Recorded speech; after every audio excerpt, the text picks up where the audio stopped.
Hello नमस्कार दोस्तों, हमारी आज की कथा महाशिवरात्रि की वो कथा है जिसके बिना महाशिवरात्रि की पूजा और व्रत को अधूरा माना जाता है।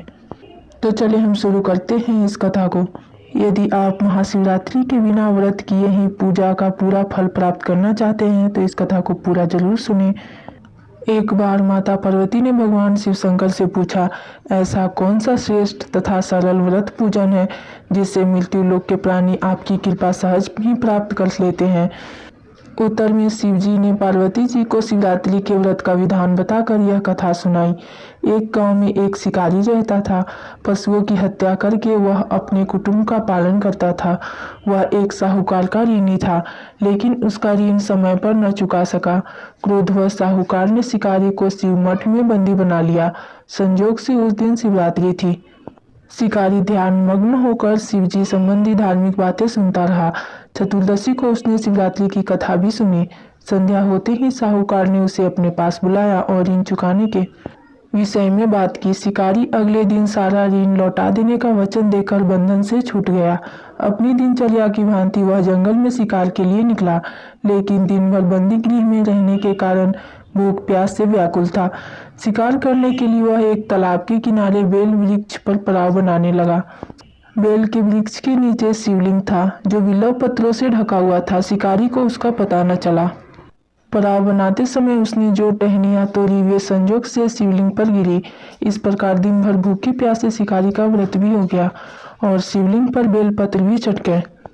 एक पहर रात्रि बीत जाने पर एक गर्भिणी मृगी तालाब पर पानी पीने पहुंची। शिकारी ने धनुष पर तीर चढ़ाकर ज्यों ही प्रत्यंचा खींची। मृगी बोली, मैं गर्भिणी हूँ, शीघ्र ही प्रसव करूंगी। तुम एक साथ दो जीवों की हत्या करोगे जो ठीक नहीं है। मैं अपने बच्चे को जन्म देकर शीघ्र ही तुम्हारे सामने प्रस्तुत हो जाऊंगी, तब तुम मुझे मार लेना। शिकारी ने प्रत्यंचा ढीली कर दी और मृगी झाड़ियों में लुप्त हो गई। कुछ ही देर बाद एक और मृगी उधर से निकली। शिकारी की प्रसन्नता का ठिकाना न रहा। समीप आने पर उसने धनुष पर बाण चढ़ाया। तब उससे देख मृगी ने विनम्रतापूर्वक निवेदन किया, हे पार्वती, मैं थोड़ी देर पहले ही ऋतु से निवृत्त हुई हूँ, कामातुर भी नहीं हूँ, अपने प्रिय की खोज में भटक रही हूँ। मैं अपने पति से मिलकर शीघ्र तुम्हारे पास आऊंगी। शिकारी ने उसे भी जाने दिया। 2 बार शिकार को खोकर उसका माथा ठनका। वह चिंता में पड़ गया। रात्रि को आखिरी पहर बीत गया था। तभी एक अन्य मृगी अपने बच्चों के साथ उधर से निकली। शिकारी के लिए यह स्वर्णिम अवसर था।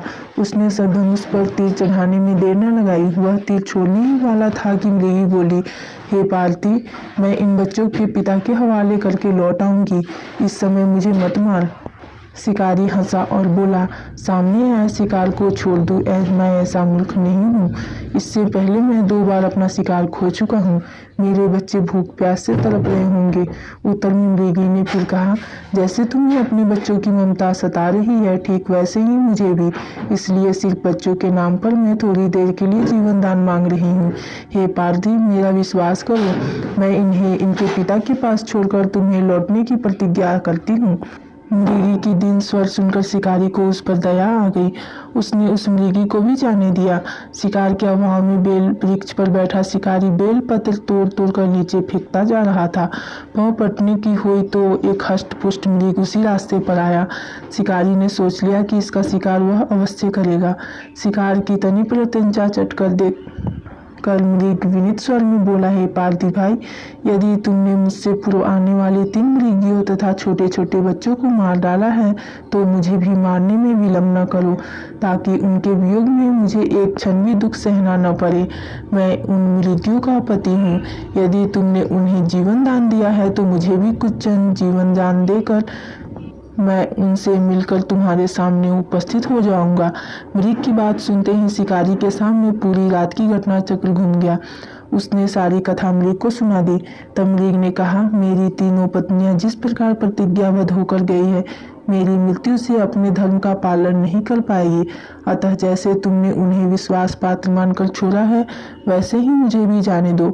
मैं उन सबके साथ तुम्हारे सामने शीघ्र ही उपस्थित होता हूँ।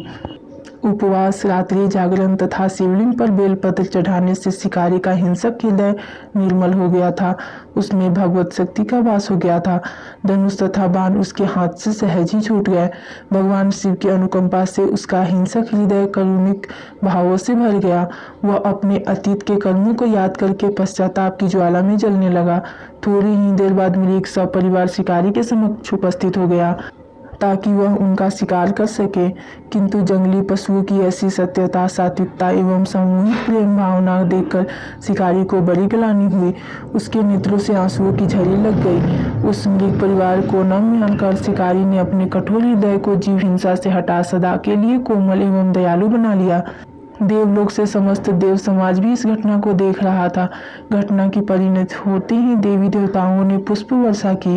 तब शिकारी तथा मृग परिवार मोक्ष को प्राप्त हुए। तो यह थी महाशिवरात्रि की कथा, जिसे बिना सुने महाशिवरात्रि का व्रत एवं पूजन अधूरा माना जाता है। इस कथा को पूरा सुनने के लिए धन्यवाद। इस तरह की और भी धार्मिक और पौराणिक कथाएं सुनने के लिए हमारे चैनल को सब्सक्राइब जरूर